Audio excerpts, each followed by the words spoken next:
Voor mij is het gewoon dit hier, ik wil heel graag goed wedstrijd op de weken afstand.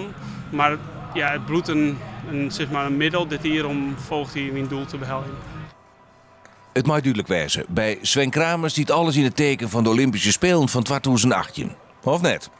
Ik wil graag elke wedstrijd die ik rijd, wil ik winnen. En dat mij net ten koste gaat van een focus die volle verder leidt. Kramer wil dus winnen. Hoe ziet het trouwens voor met de krachtpatser die daar scoort? We hebben de hele zomer hebben we alles kunnen doen wat we willen. En ja, hij is fit. En Sven Kramer kennen dan. Hij heeft ook al een aantal hele goede wedstrijden gereden. In Insel heb hij al snel gereden. Dus hij staat er goed voor. In Insel 3 kilometer baanrecord op 4 kilometer saai streekje. Wat zei dat?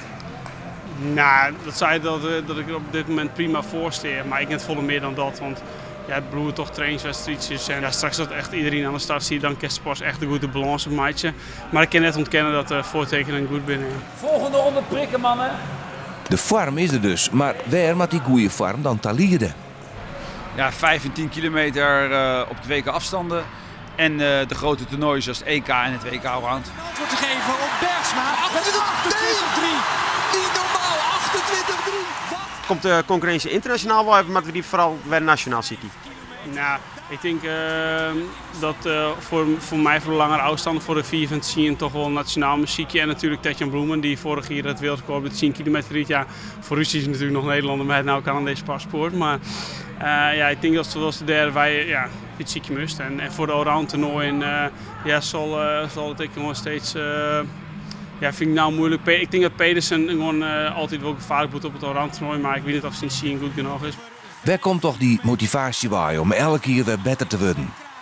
Om te bezieken om beter te worden is moeilijker dan het vol te houden. Want ik heb ook wel heel veel plezier aan en skik aan en lol aan. En dus het is voor mij geen opgave om elke dag te trainen. Maar ja, op een gegeven moment zit je op zo'n niveau dat de procenten die West-winst hele kerst, die worden steeds moeilijker. Maar dat maakt misschien de uitdaging ook wel wat grutter. En ik vind het nog steeds machtig mooi te doen.